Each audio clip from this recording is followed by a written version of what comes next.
Hey guys, my name's Chris, I live in Australia. Just a couple of weeks ago, I had a real estate agent come around, they door knocked when I was at home. And I was like, okay, cool, I'll go answer the door, see what's going on here. Answer the door, there's a real estate agent there. And he starts talking to me, he said, oh, there's a place for sale 2 blocks over, and that's sold for 1.35 million. And there's a place just up the road over there, we got it listed up for 1.25 million. And yeah, it's a great time to get your house up on the market. And I cut him off and I said, hey man, that's all well and good. It's all well and good that these houses are selling for so much, but I'm renting. I'm renting, man, so yeah, nothing I can do there. And he kind of stood back for a second and he like looked at me and looked up and down and he goes, oh, shitty time to be renting. And he walked off, turned around and walked off. And I just thought, what a slimy prick. Just spits in this little smart ass remark and then walks off. Oh, what a shitty time to be renting. And I was just thinking, well, what's the issue in this country right now? Is real estate agencies, are these real estate agents, are they helping to contribute to this property crisis, this housing crisis that we're in right now? And are they contributing as well, even a little bit, to the house prices going up higher and higher, knocking more and more people out of the market for these insane valuations? And I guess when you look at the market, you know, you can put whatever price you want on a house. If you're selling a house, like I'm not a homeowner or anything like that. If I was selling a house, I could tell the real estate agent, yeah, man, list it up for $30 million. Will it sell? No. Will someone probably make an offer much lower? Maybe. They lowball it. Who lowball you from 30 million? But in this rental availability crisis we're facing right now, and this housing, you know, this house prices rising just exponentially almost, and wages aren't keeping up with it. But in this kind of era that we're in currently, you know, I'm seeing real estate agents bragging about record highs. We've sold this house for this record high in this suburb. It's, you know, it's 10% higher than any other sale before. They're bragging. They're bragging about house prices spiraling upwards, out of control. There's this crazy amount of money. So here's a question. Do you think real estate agents are using aggressive selling tactics? Do you think they're overvaluing properties deliberately to see what they can get by raising that price? Like, hey, see what happens there. Do you think they're contributing when people are trying to get into the market, like a fear of missing out? Do you think they add that in to make people spend more than they're comfortable to spend because, hey, you're going to miss out if you don't do it now? Do you think them kind of things are happening? Do you think real estate agents are using unethical tactics currently? So a common tactic, and let me know if you've seen this before, if you've gone and tried to buy a house or tried to purchase a house, but a common tactic real estate agents do is pretending there's another buyer when there's no other buyer.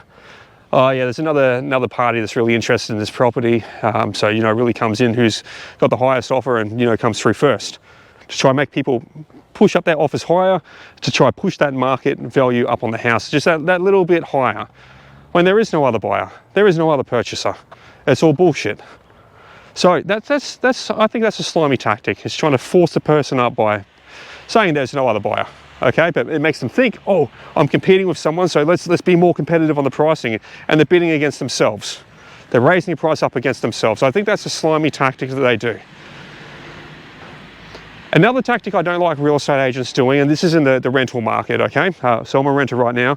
I don't know if this has happened to me or not, but I 100% know it's happened on previous rental properties that I've had, but not on the current one. So it's where real estate agents, they'll do their market research across for their property portfolio of all the rentals they've got there with their agency, and they'll say, okay, cool. We can see all these other places been rented out this much, and these properties are slightly lower, so we'll contact the owners. We'll let them know that they can probably raise the rent up by $100 a week. And then, so the real estate agent is the one that's engaging across to the owner, enticing them to increase the rent on people. Compelling them is probably a better term. Compelling them, saying, hey, you are dumb if you don't raise the rent because you can raise it by $100 a week here. So next time it renews through, let's up it by $100 a week. How's that sound? And then the owner's like, oh yeah, I didn't think about that. I didn't think it'll go up that much. But that's being driven a lot of the time by the real estates. So my question is, why is the real estate getting involved there? And it's like, well, you know, their job is to try and get the most they can for the investor. But no, okay? So that's greed. Now, if one real estate agency raises the rents across this way and forces everyone up on the renewals, all the other real estate agencies in the area, they go, oh, cool, now they're up this way, so we'll do that with our books. And they push it up and up and up and up. And how is that fair?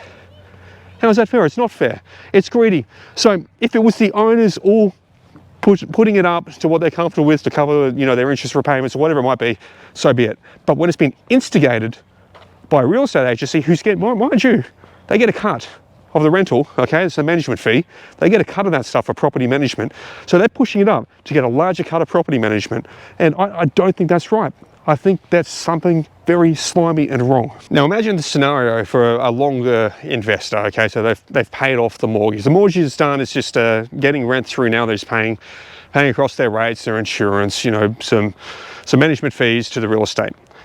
And then the real estate agent calls them up, and then because of the, you know, we saw 13 interest rate rises over like a couple year period there, and then that caused new investors in the market to put their prices right up through the roof.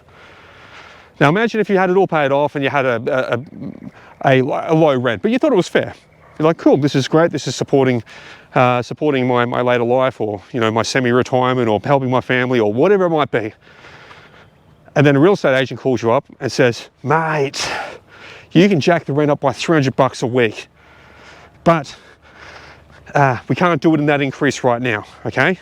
So we'd recommend you not to renew to the current tenants, and then we should be able to fill this within a fortnight, and you can increase your rent by $15,000 per year. So all you need to do is just not renew the lease, let them move out, and then you can shift someone else in, and it's going to be a huge jump up. So them kind of tactics, that's terrible. I think that's fundamentally wrong. Well, it's greed, and it's uprooting a person, uprooting a family from a rental property, not from the owner's thoughts, but from the interjection of the real estate agent doing that, putting them thoughts in their head, pushing that direction, saying we can make more, because, you know, once again, property management fees, their little cut, that goes up. They jack it up by $300 a week or $15,000 a year. Maybe it's a few $100 extra. I don't know their fees or rates, okay? But I know they exist.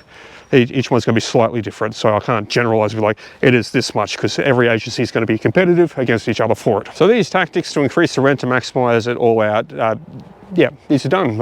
And a simple email, a phone call, the real estate pressuring the owner to try to get as much as they can. So they want to get as much as they can. Now, you think, oh, okay, this can't be too common, but 20% of investment properties in Australia are completely paid off, 20% of them. And 20% of them didn't have to go through 13 interest rate rises. So they only had to raise their rent by CPI, not by hundreds of dollars. To meet, you know, the extra money the banks wanted from the RBA, raising everything up and costing everyone with a mortgage a lot more money, okay? So they didn't have to raise these rents, but it was pure greed, and that greed was initiated from the real estate agents. So what are your thoughts, guys? Leave them down below in the comments. Have you seen real estate agents, whether you're buying or renting, do slimy tactics? What do real estate agents get wrong here? Are you sick of real estate agents? Are you renting and you're like, I'm sick of these guys, I can't stand these guys anymore, I'm sick of all their bullshit, going through that checklist on a rental inspection? Do your head in? Does my head in? But anyway, guys, what are your thoughts? Leave them down below in the comments, and I'll see you in the next one.